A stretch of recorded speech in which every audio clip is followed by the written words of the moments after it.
La guerre est la terrible accoucheuse des nations. La France fut faite à coups d'épée, disait le général de Gaulle. La plupart des historiens ont repris cette opinion à leur compte. Du Moyen-Âge à la Renaissance, de Louis XIV à Clémenceau, s'affirme une volonté, ne jamais baisser la garde. Si vis pacem parabellum, si tu veux la paix, prépare la guerre. L'armée, c'est la garde, l'épée, l'instrument de la défense. Des casernes aux champs de bataille, des états-majors aux officiers du rang, des chefs couverts de gloire aux soldats anonymes, l'armée est un creuset. Le drapeau tricolore, comme l'hymne national, procède de son histoire. Nous allons donc vous narrer la fresque, le roman vrai de l'armée française, ses hommes, ses armes, son organisation, ses drames, ses forces, ses lacunes. À la veille de la Révolution, s'annonce pour le pays et pour son armée une époque nouvelle.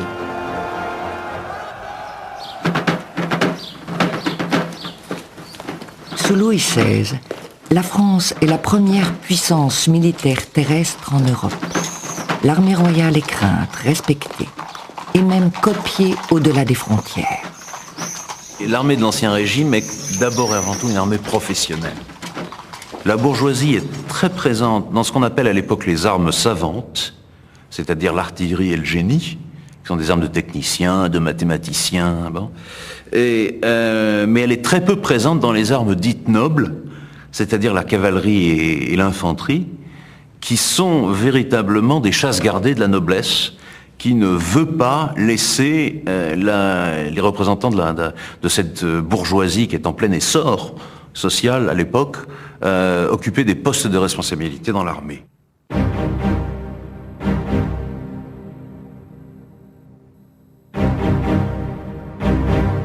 Les bas officiers, comme on dit à l'époque pour désigner les sous-officiers, mais aussi les officiers de fortune qui sortent du peuple, ont leur carrière barrée par la réaction aristocratique qui exige, comme critère de recrutement et de promotion des cadres, à la fois la naissance, il faut 4 degrés de noblesse pour pouvoir être officier et poursuivre la carrière, en même temps le talent et le mérite.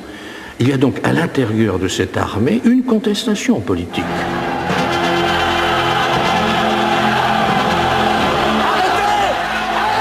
La révolte gronde, la révolution s'annonce et avec elle, l'espoir du changement. 14 juillet 89, mouvement populaire, sédition, révolte populaire, mais dans ces mouvements populaires se glisse aussi l'armée. Hulin, ancien garde française, manie le canon qui va permettre de secouer la forteresse, de prendre la forteresse de la Bastille, mais aussi tout autour. Et à l'intérieur de la foule, vous avez d'autres gardes françaises, d'autres soldats du roi qui ont déserté leur compagnie, leur régiment, pour venir prêter main forte au peuple. Vive la nation! Vive la nation!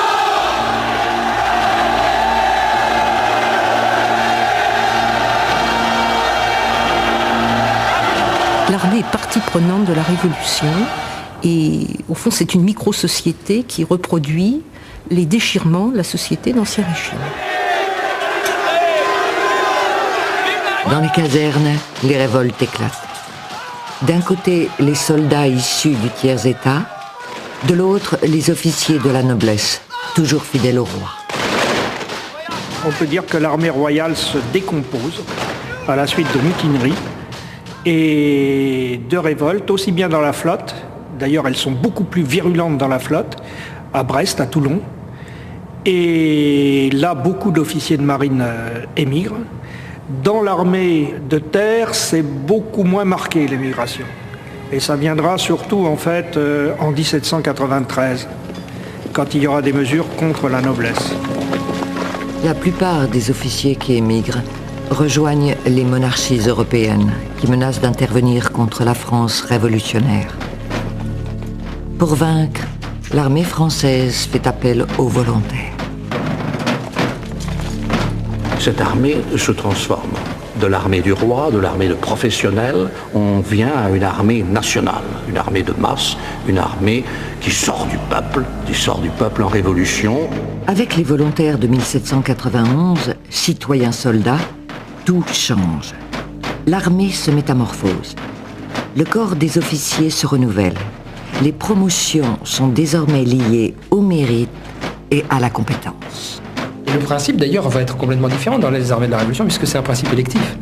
Les soldats élisent leurs officiers, du moins pour les officiers des grades, les sous-officiers et les officiers d'un grade inférieur. Pour les grades supérieurs, ils sont élus par les officiers, pas par les soldats. L'élan patriotique est la base de l'enrôlement, le ferment de l'enthousiasme. Ils s'engagent pour défendre la Révolution, qui s'incarne dans un territoire, mais je crois qu'il faut bien penser que la patrie à ce moment-là, c'est aussi la Révolution. C'est-à-dire, ce sont des valeurs politiques. Si vous voulez, il y a la notion très forte qu'on est en train de créer un monde nouveau, un homme régénéré, et d'autre part, on a la conscience d'être menacé, et c'est le cas, par toute l'Europe coalisée. Par conséquent, il faut vraiment défendre les armes à la main, cette liberté, cette égalité, cette révolution. Le 20 avril 1792, la guerre est déclarée. Pour affronter les troupes des monarchies coalisées, les volontaires, mal équipés et mal instruits, rejoignent une armée française riche en effectifs et sûre de sa force morale. Ce qui caractérise la Révolution, enfin les bataillons de la Révolution, c'est l'amalgame.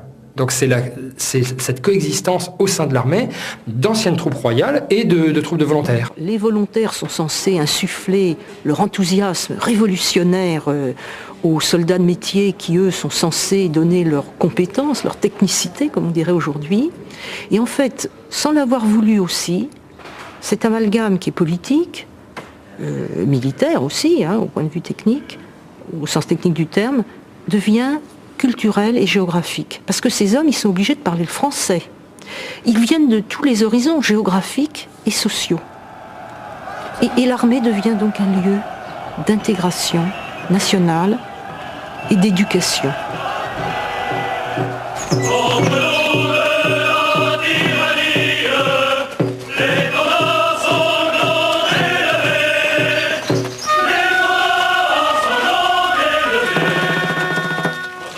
Dans les camps d'entraînement, on apprend les chants qui après vont resservir bien sûr sur les champs de bataille, sur les chants patriotiques, la Marseillaise, les cris « Vive la nation, vive la République », le Ça ira, la Carmagnole, bon, tout ça qu'on retrouve y compris à l'époque de l'Empire. Plus le citoyen sera motivé, plus l'armée sera efficace.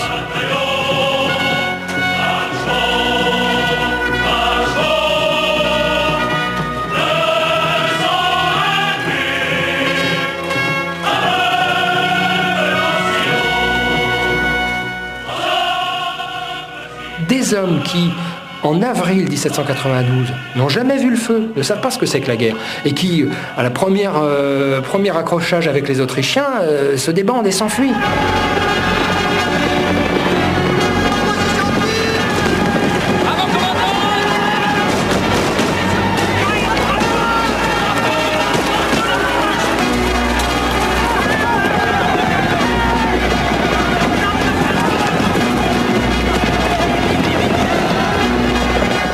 Semaines plus tard, ils commencent déjà à moins reculer. Et puis un peu plus tard encore, ils commencent à avoir du métier, de l'expérience. Ils sont aguerris par la vie dure, marcher sous la pluie, dans la neige, dormir dans l'eau, dans la boue, etc.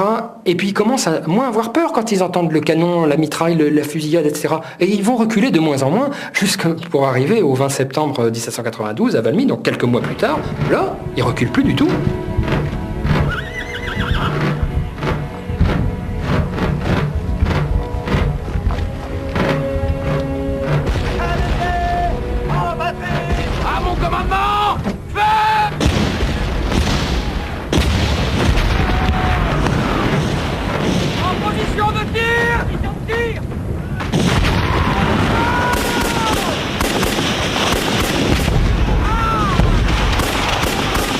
Le sursaut patriotique conduit la France révolutionnaire à sa première victoire.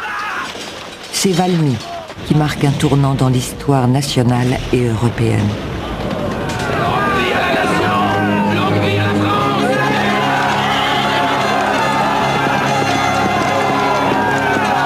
Ce cri de vive la nation qui a bien résonné aux oreilles de Goethe. À partir de ce jour et de ce lieu commence une ère nouvelle. Une ère nouvelle, c'est la guerre des peuples contre les rois. Ce ne sont plus des rois qui se battent contre des rois, ce sont des peuples qui se battent contre des tyrans.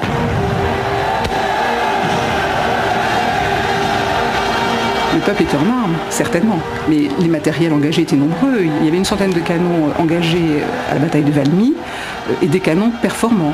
Les canons français avaient une portée estimée jusqu'à 1800 mètres environ. Le tir à mitraille avec une efficacité réelle au moins jusqu'à 600 mètres.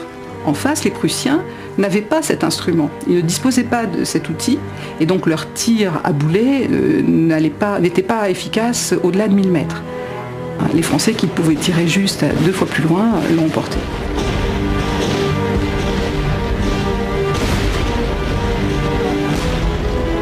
La baïonnette joue alors un rôle minime dans les combats.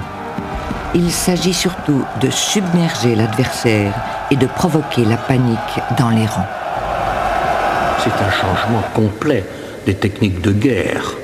Désormais, la masse, qui est la première arme de dissuasion, la première force de dissuasion française, avant celle nucléaire que nous connaissons maintenant. Cette masse joue un rôle considérable à l'intérieur des états-majors où il s'agit de l'utiliser le mieux possible. C'est une guerre basée sur la mobilité, sur la fougue, sur le mouvement des troupes, la surprise de l'ennemi, la concentration de force à un moment donné sur un seul point. Eh bien ça, on peut dire que les directives viennent vraiment du plus haut du gouvernement français. Quelqu'un comme Carnot, qui est lui-même un militaire de formation, qui lui aussi fait partie du comité de salut public, et qui est en quelque sorte l'organisateur de toutes ces armées de la France en guerre, va donner cette impulsion pour une stratégie mobile et basée sur l'attaque. Il s'agit de faire effroi à l'adversaire et naturellement de le détruire. Les généraux qui ne parviennent pas à détruire l'adversaire après l'avoir vaincu sont condamnés à mort et guillotinés. Mais les généraux de la Révolution, ils allaient au combat, ils allaient en première ligne avec leurs hommes. Ils risquaient leur peau et souvent ils étaient blessés, tués. Donc il y avait un côté héroïque de ces jeunes généraux, parmi lesquels les plus célèbres, les plus connus, Marceau, Hoche, Jourdan qui gagnera la bataille de Fleurus, et puis bien entendu Bonaparte, quand même, qui sera général en chef à 27 ans. Malgré l'enthousiasme et l'ardeur, les défaites se succèdent. Sur le territoire national, les insurrections, comme celle de Vendée, menacent d'emporter la Révolution. Devant le manque d'armes, de munitions dont vont souffrir cruellement les soldats, le manque de souliers aussi, il va se mettre en place dans toute la France républicaine un extraordinaire mouvement de mobilisation de tout le peuple. D'ailleurs, c'est ce que décrète le comité de salut public quand il dit que tout homme et toute femme seront quasiment en état de réquisition. Les jeunes hommes iront au combat, les hommes mûrs fabriqueront des armes et feront des convoiements de munitions vers le front, les femmes fabriqueront des vêtements, soigneront les blessés, et les vieillards se feront porter sur les places publiques pour exciter l'ardeur des jeunes enfants qui seront des futurs soldats. Donc vous voyez, il y a une espèce d'idée, un idéal un peu spartiate aussi, un peu antique, d'une cité en armes.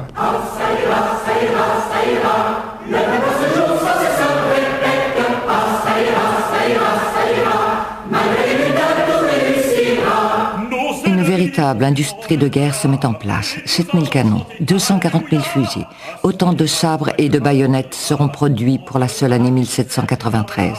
Et dans chaque cave de France, on récolte le salpêtre pour fabriquer la poudre. L'effort de guerre est général. Il se manifeste aussi avec la levée en masse imposée en 1793. Les jeunes gens sont cette fois requis et non plus volontaires pour porter les armes. C'est une première forme de service militaire obligatoire. La conscription deviendra effective sous le Directoire en 1798.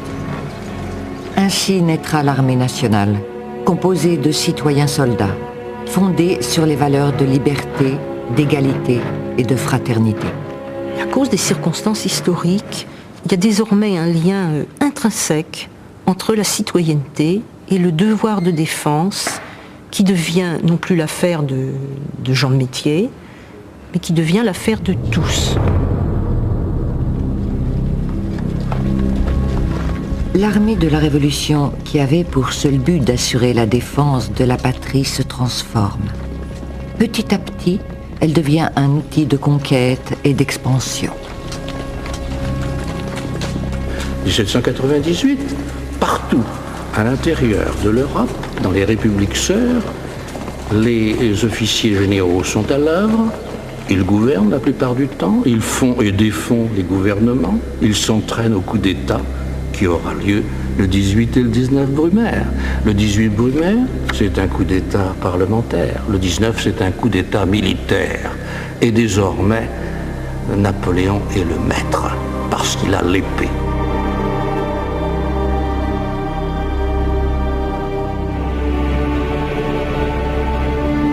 Et la grande armée suivra bientôt Napoléon sur toutes les routes d'Europe, au nom de Vive l'Empereur. Il crée le corps d'armée, soit un ensemble de 20 à 30 000 hommes réunissant plusieurs divisions d'infanterie, d'artillerie et de cavalerie, toutes placées sous l'autorité d'un seul homme, souvent un maréchal.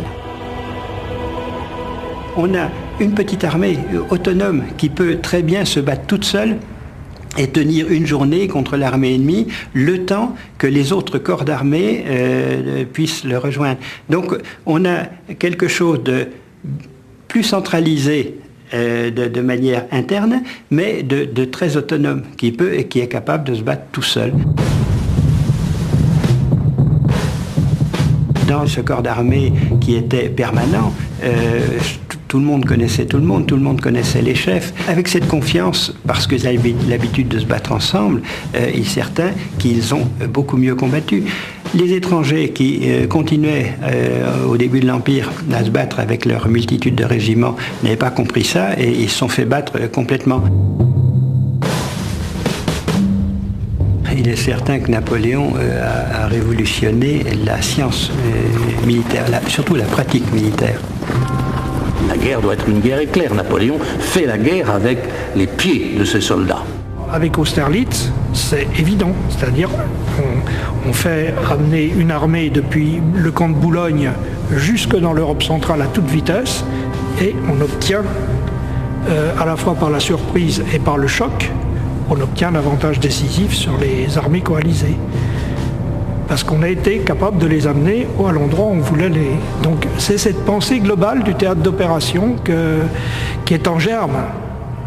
Déjà avec autour de Carnot, une pensée d'état-major. Jusqu'à présent, on faisait de la tactique et de la grande tactique, le terme stratégie n'existait pas. Là, maintenant, on fait de la stratégie et on commence à entrer en campagne avec déjà une idée de ce qu'on veut faire, où on veut aller, à quoi on veut arriver. Sa grande force, une capacité d'adaptation très grande, une capacité pour réagir sur le terrain très vite et une lucidité pour trier les renseignements. Parce que pour pouvoir arriver à un point donné, il faut savoir ce qu'on a en face pour ne pas tomber dans le vide. D'où un formidable réseau d'espionnage qui existait déjà sous la France des rois, mais qui alors là a atteint véritablement des sommets. Et où notamment les officiers sont mis en Pékin, en civil, et sont envoyés à l'intérieur du territoire adverse pour y prendre note des positions ennemies, des voies de circulation, des voies de communication, des dépôts d'armes, etc. Napoléon veut connaître à la perfection le terrain où il va se battre. Rien n'est laissé au hasard, mais il sait très bien qu'il y a toujours une part de hasard. C'est un joueur. Et bien souvent, son plan est à plusieurs hypothèses. Et il est capable de le changer immédiatement. Et son plan, quel est-il? Quand il se trouve en contact avec l'ennemi, deux possibilités. Il a la supériorité des forces. Alors il s'agit de tourner les ailes de l'ennemi, de les envelopper, de les détruire. A-t-il au contraire faiblesse numérique? il essaye de diviser le corps adverse en plusieurs fractions, il prend une position centrale, et à partir de cette position centrale, il bat les fractions de l'armée adverse les unes après les autres, c'est Austerlitz.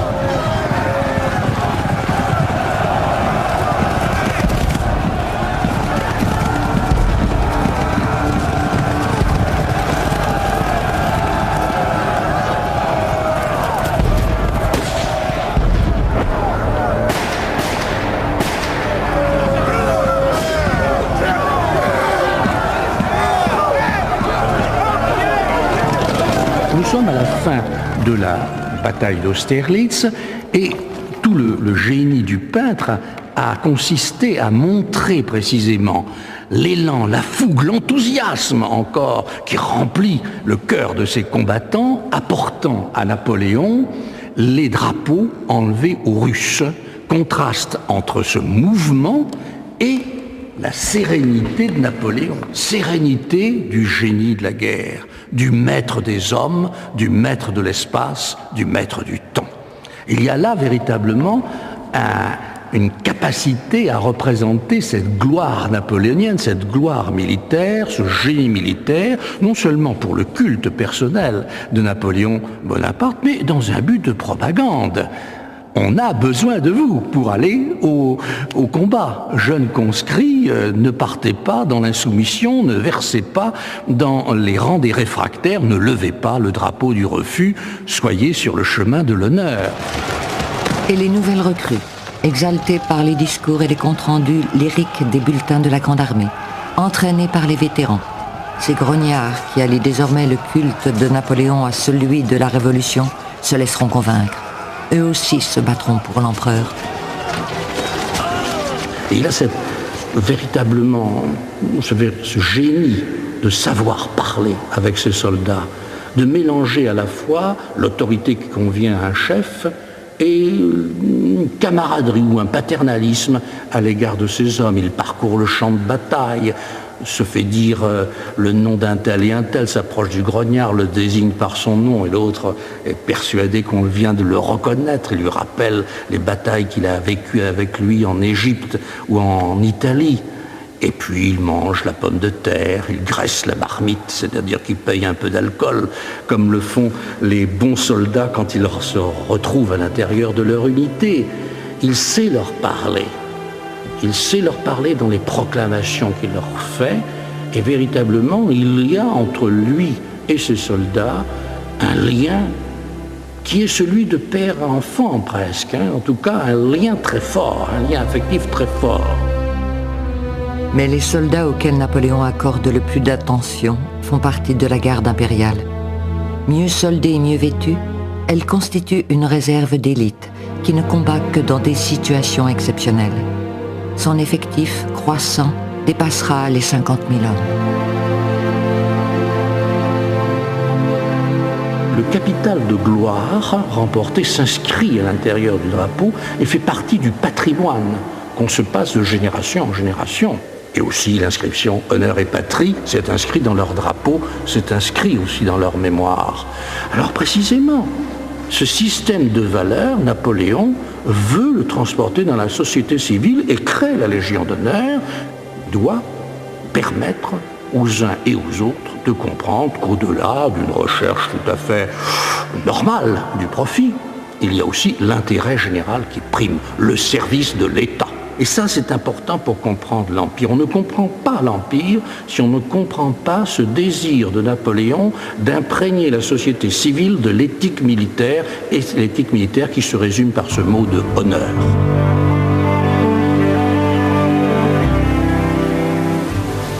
Les ambitions de Napoléon sont aussi maritimes. Il va s'employer à redresser une marine mise à mal, avec notamment la création des préfectures maritimes.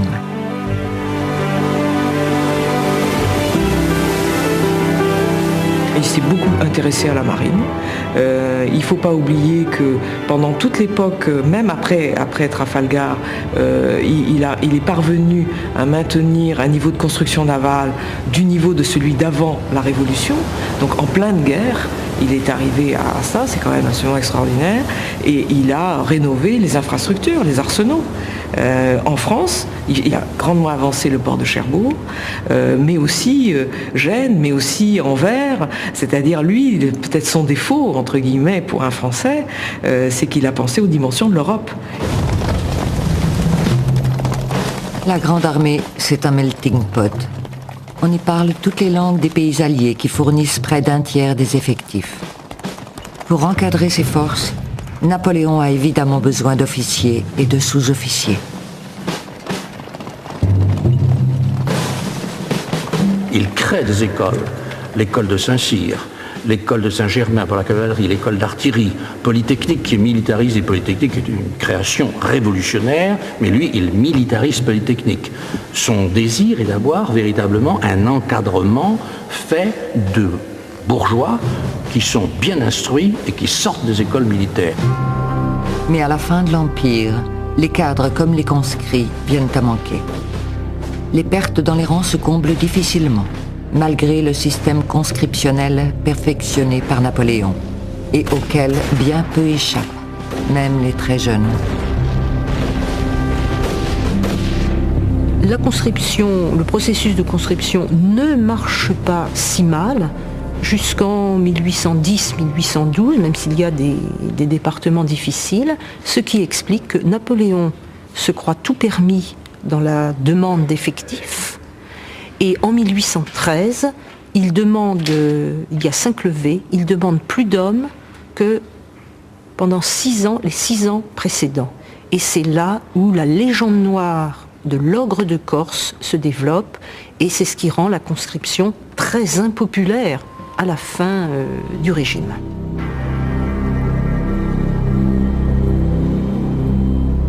Et dans les rangs de l'armée de Russie, de l'armée d'Espagne, les soldats qui s'enlisent dans les combats qu'ils ne comprennent plus en viennent à maudire celui qu'ils ont adoré.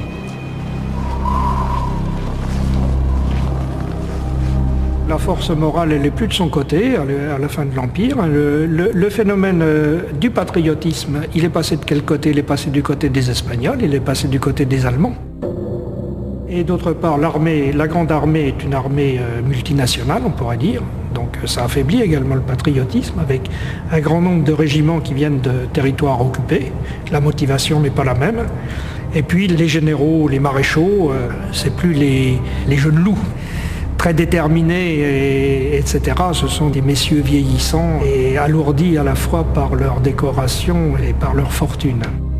Lors du retour de la campagne, de la désastreuse campagne de Russie, les Prussiens, les Autrichiens savent se battre comme Napoléon et décident de se battre contre Napoléon jusqu'au bout. Ce n'est pas seulement pour avoir une victoire et récupérer un territoire, ils tiennent à écraser Napoléon pour que Napoléon n'existe plus. Et l'épopée impériale s'achève définitivement en 1815 à Waterloo, où le dernier carré de la vieille garde, commandé par le général Cambronne, refuse de se rendre. His Grace the Duke of Wellington invites you to save your lives. Will you agree to surrender? Merde!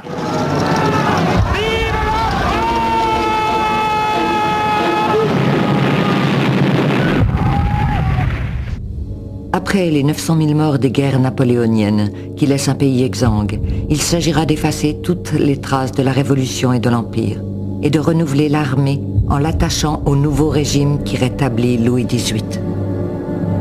Quand le bon roi Louis XVIII arrive d'exil, il accorde à ses loyaux sujets une charte. Et dans cette charte, il y a un article particulièrement très net, la conscription est abolie. Vive le roi! Et alors qu'est-ce qu'on fait? On fait une armée comme autrefois, comme l'armée royale, on lui remet le drapeau blanc. On change tous les chefs, bien sûr. Donc on met hors de l'armée tous les combattants de Napoléon, on les met en demi-solde, et on met des nobles qui étaient à l'extérieur pour contrôler l'armée. 20 000 officiers de l'armée de terre sont renvoyés, la marine est épurée.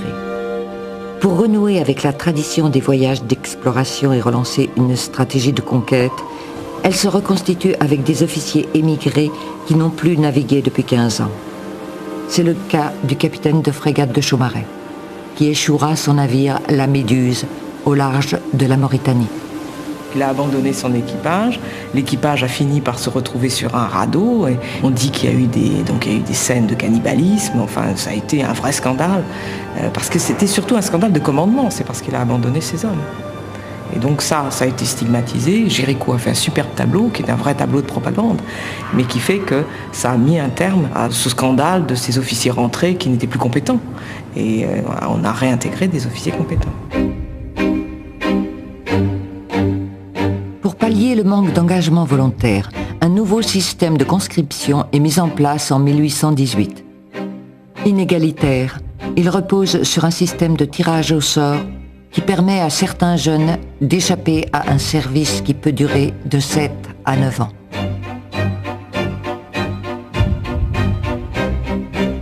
Les jeunes gens des élites qui ont tiré un mauvais numéro disent « mais ça brise notre vie, ça brise nos études, ça brise l'entrée dans une carrière. Par exemple, si on prend un cabinet d'avocats, que faire ?» Donc, ils essaient d'échapper au mauvais numéro et surtout à la longueur du service. Et par conséquent, ils achètent un remplaçant. Il y a des compagnies qui cherchent des remplaçants, qui mettent en rapport les remplaçants et les remplacés. Les hommes politiques qui sont hostiles à la conscription inégalitaire des monarchies censitaires et du Second Empire s'élèvent contre le remplacement. Ils l'appellent « traite des Blancs ». Les militaires ne sont pas non plus très favorables aux remplaçants parce qu'ils estiment que souvent ce sont des mauvais sujets qui s'engagent. Mais la majeure partie de la société française ne refuse pas le remplacement. Avec des conscrits qui très souvent se réengagent, l'armée au XIXe siècle est quasiment professionnelle.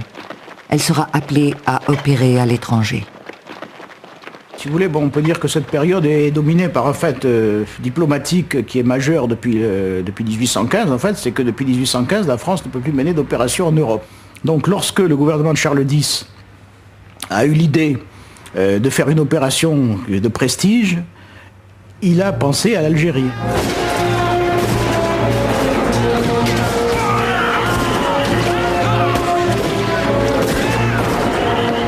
Le 5 juillet 1830, Alger est prise. L'occupation française est, dans les premières années, restreinte aux zones côtières. Disons, avant 1840, les gens qui vont en Algérie sont souvent des gens assez jeunes qui commencent leur carrière là, et avec l'idée que la guerre en Algérie, c'est pas simplement la guerre militaire, mais il y a aussi tout un aspect culturel et tout un aspect politique. Et c'est dans cet esprit que sont créés les bureaux arabes, organismes de contrôle des populations. C'est une innovation qui élargit les responsabilités des militaires sur le terrain. Parlant arabe, connaissant bien les traditions locales, les officiers maîtrisent les affaires politiques et administratives. C'était eux qui entretenaient les contacts avec les chefs arabes ou kabyles, enfin suivant les cas, qui faisaient des rapports sur leur activité, qui faisaient du renseignement pour essayer de prévoir et d'éviter les révoltes. C'est-à-dire qu'ils pouvaient faire des rapports pour demander que soit arrêtée telle personne. Ils avaient une garde personnelle avec laquelle ils parcouraient le pays, avec laquelle ils se battaient quelquefois. Vous voyez, il y avait aussi un aspect de domination, hein. C'était pas uniquement un aspect de contrôle ou un aspect social. Il y avait aussi l'aspect dominateur qui était peut-être le plus important. À l'origine, le contingent français compte 10 000 hommes. À partir de 1840, ils seront près de 100 000. C'est avec cette force que le général Bugeaud assure la nouvelle mission qui lui est confiée: défaire l'émir Abdelkader et conquérir l'Algérie tout entière.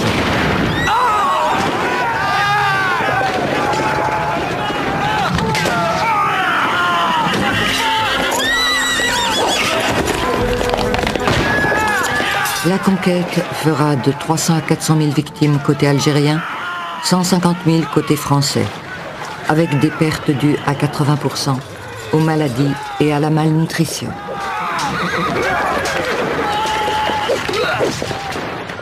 La razzia, on l'avait pratiquée avant, mais là, l'idée étant qu'il faut conquérir tout le pays, évidemment, on l'amène sur beaucoup plus grande échelle. Quand une troupe arrive dans une région soi-disant insoumise, bon, on casse tout.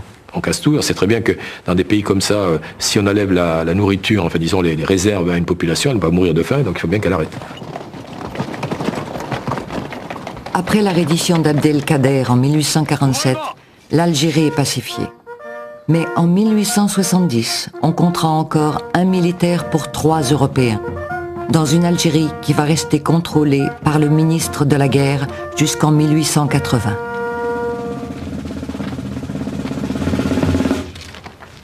Disons qu'on a conforté sans doute un modèle autoritaire de gouvernement ou de commandement qui existait avant la colonisation et que la colonisation a poursuivi. Tandis qu'une partie de l'armée opère en Algérie, celle de métropole est confrontée à une nouvelle mission, le maintien de l'ordre social. L'armée s'organise pour affronter les insurrections urbaines, les révoltes ouvrières, les émeutes et les grèves qui éclatent à Paris comme en province.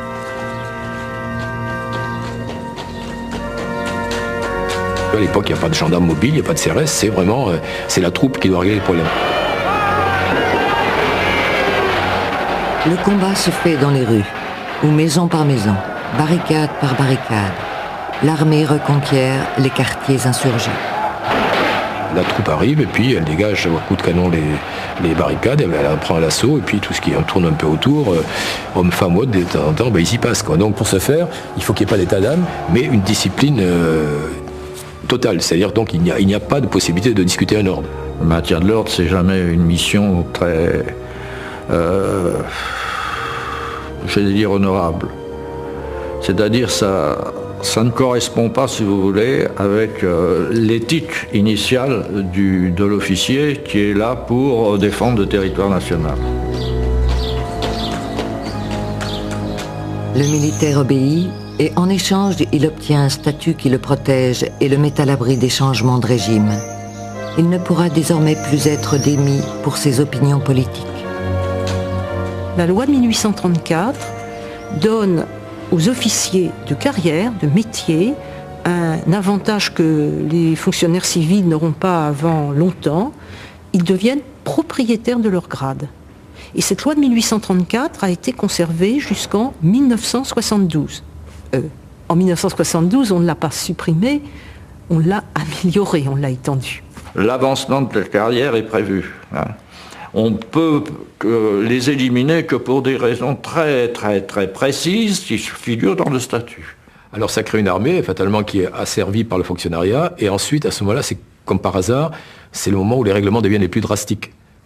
C'est cette époque, c'est sous Louis-Philippe que est sorti le texte, la discipline faisant la force principale des armées, il importe que tout supérieur obtienne de ses subordonnés une obéissance entière et une soumission de tous les instants.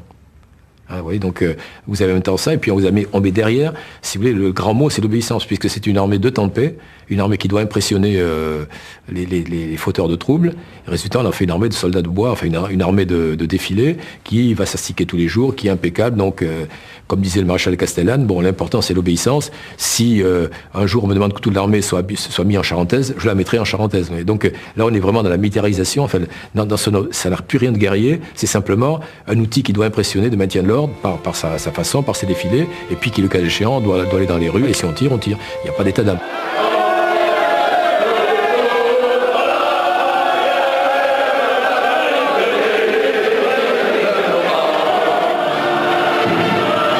La Seconde République est également confrontée au maintien de l'ordre. Les insurrections parisiennes de juin 1848, après 3 jours de violents combats, laisseront des milliers de morts côté insurgés, 600 côté soldats, dont 6 généraux. L'armée assure aussi la réussite du coup d'État de 1851 qui porte Napoléon III au pouvoir.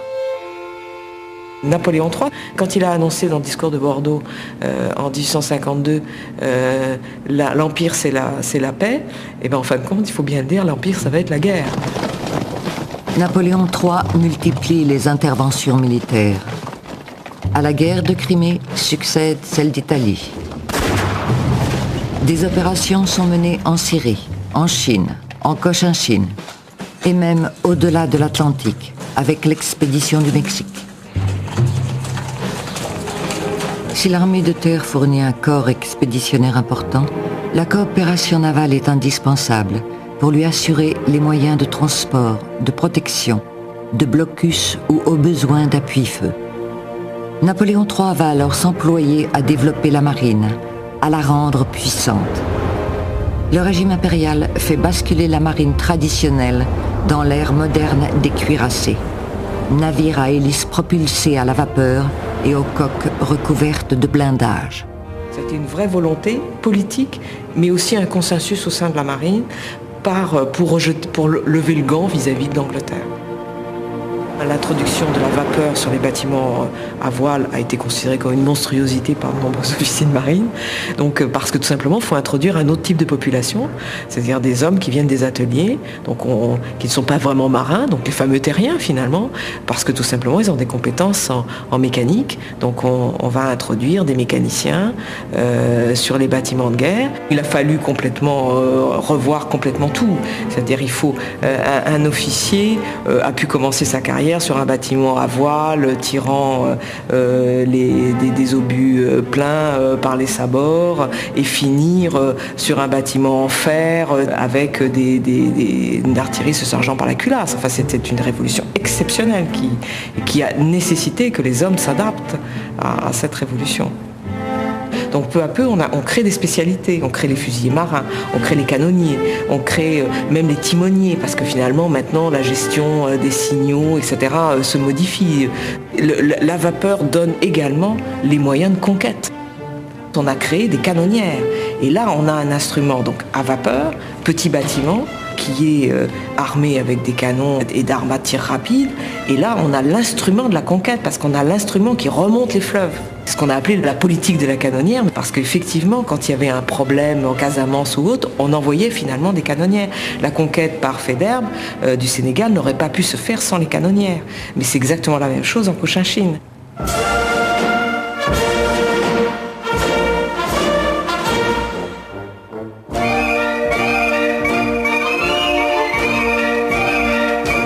Dans l'ensemble, les Français sont assez fiers d'abord de leur armée, qui est toujours considérée comme une des meilleures armées d'Europe, hein, bon, ce qui est vrai d'ailleurs, donc ils en sont assez satisfaits.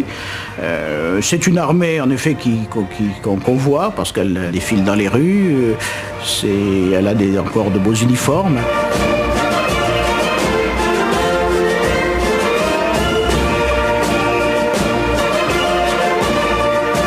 Les généraux français considéraient que ils avaient les moyens de mener une guerre en Europe. Après tout, ils avaient réussi à battre l'armée russe à Sébastopol, donc c'était un succès. Ils avaient réussi à imposer leur volonté à l'armée autrichienne en 1859, au moment de la bataille de Magenta et Solferino, même si ça avait été très coûteux. En tout cas, l'armée française n'avait pas été défaite, hein. Et donc, ils imaginaient que ça pouvait continuer de la même manière. De la Restauration à 70, allez, disons, on a vécu un peu sur une illusion d'une armée très belle, mais en définitive, derrière, la science de la guerre n'était pas là. Parce que l'objectif politique et peut-être aussi des chefs militaires n'était pas de s'intéresser à la question. C'est une armée qui est fabriquée par une administration, il n'y a aucun aspect d'état-major, il n'y a rien du tout, comme par exemple l'armée allemande qui a fabriqué une académie de guerre et tout. En France, c'est du baratin, tout ça. Les généraux français, ils ont de la peine à lire les cartes, ils ont de la peine à concentrer leurs troupes, ils ont de la peine à imaginer des manœuvres d'ensemble, hein, et donc là, ils sont surclassés par les généraux allemands. En 1870, l'armée prussienne est une armée prête à la guerre, entraînée, avec du matériel nouveau, très performant, que les Français avaient déjà, mais à l'état de prototype. Il y a là vraiment une avance considérable de l'armée prussienne qui présente sur le champ de bataille des canons en acier, ce nouveau matériau résistant, facile à mettre en œuvre, économique pratiquement, et puis surtout ce chargement par la culasse, par l'arrière, qui permet une cadence de tir très élevée et qui fera la différence. Les Français, eux, en 1870, sont alignés essentiellement des canons en bronze, avec un chargement par la bouche et donc une cadence de tir réduite. Sans compter que les Français n'ont aligné que 900 canons, alors que les Prussiens en avaient plus de 2000, c'est-à-dire plus du double.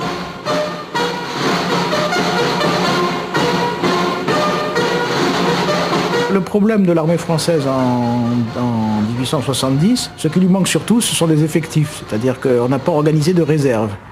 Donc on a une armée de première ligne qui est une armée relativement, qui est de bonne qualité, mais on ne peut pas rappeler de suffisamment de troupes pour pouvoir la renforcer en cas de conflit. Donc on est en infériorité numérique vis-à-vis des Prussiens.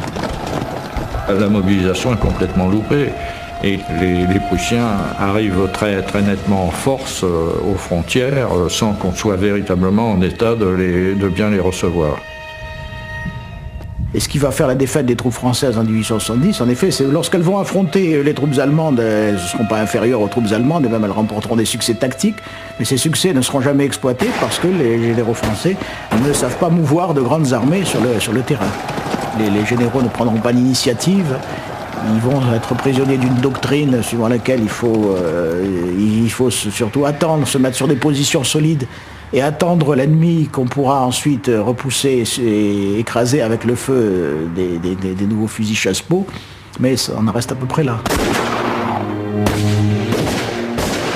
Malgré des actes de résistance, des charges de cavalerie héroïques et des sacrifices, l'armée impériale s'effondre en un mois.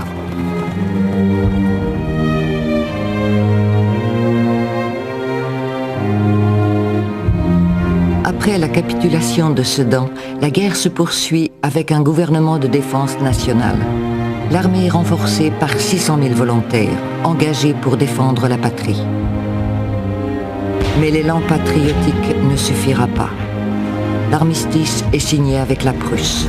Tous ne vont pas l'accepter.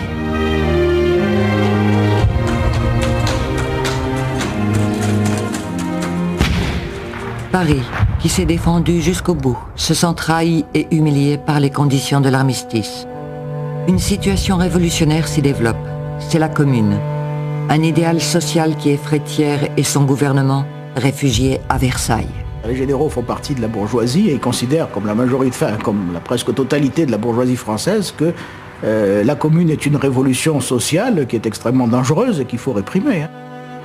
L'idée de Thiers, ça a été de laisser se développer l'insurrection dans Paris, de façon à ensuite pouvoir occuper toute la ville. C'est une classique guerre civile. Le problème, c'est que dans le cadre de cette reprise de Paris, va se développer une répression extraordinairement féroce. Il va y avoir des massacres organisés avec tribunaux militaires expéditifs qui condamnent à mort à tour de bras. Nous sommes devant le mur des fédérés, au cimetière du Père-Lachaise. Là, les 27, 28 mai, on a fusillé par fournée de 150. Après de violents combats qui culminent pendant la semaine sanglante, l'armée de Versailles reprend Paris, quartier par quartier. 20 à 30 000 communards seront fusillés, des dizaines de milliers déportés en Algérie et en Nouvelle-Calédonie. Pour la première fois au XIXe siècle, ça se répétera plus tard, vous avez un massacre, une tuerie, un crime de guerre organisé, perpétré par une armée régulière, régulièrement commandée par un certain nombre d'officiers qui en sont responsables. La Commune sera un événement vite effacé de la mémoire nationale. L'armée n'a plus qu'un objectif, se reconstituer en tirant des enseignements de la défaite. Pendant toute cette époque-là, l'armée est orientée essentiellement vers une réorganisation propre qui lui permette de préparer la revanche. Et la revanche, ça veut dire la récupération d'une frontière naturelle sur le Rhin, c'est la récupération d'Alsace-Lorraine. S'appuyant sur le réveil du sentiment national, la Troisième République va s'employer à rénover l'outil militaire et à réfléchir aux conditions du redressement de la nation.